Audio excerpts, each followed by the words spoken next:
back again with some more news of volatility. If you thought this market's unwinding was coming to a close, buckle in. Overnight, we had the Hang Seng Index fall over 13%, its worst daily drop since 1997. The U.S. futures market was also pricing in a pretty downbeat open. President Donald Trump told media on board Air Force One that sometimes you have to take your own medicine. And Bitcoin also fell below around 75,000 this morning, not helping anything. Markets were teetering back and forth around bearish territory, meaning they've corrected over 20%.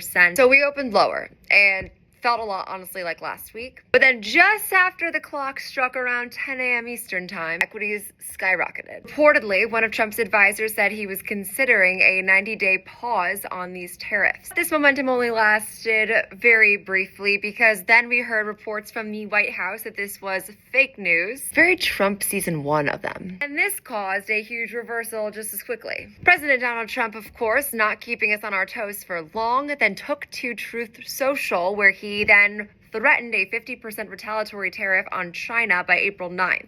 Then actually markets remained fairly muted until we got some news at around 1:45 Eastern time from the EU, who is proposing these counter tariffs on a range of U.S. imports at around 25% in response to these U.S. steel duties. To leave you all with some happy news after this unfortunate rant, the EU Commission is removing U.S. bourbon from its list now of goods that are facing counter tariffs. That is what we call a Monday victory, folks.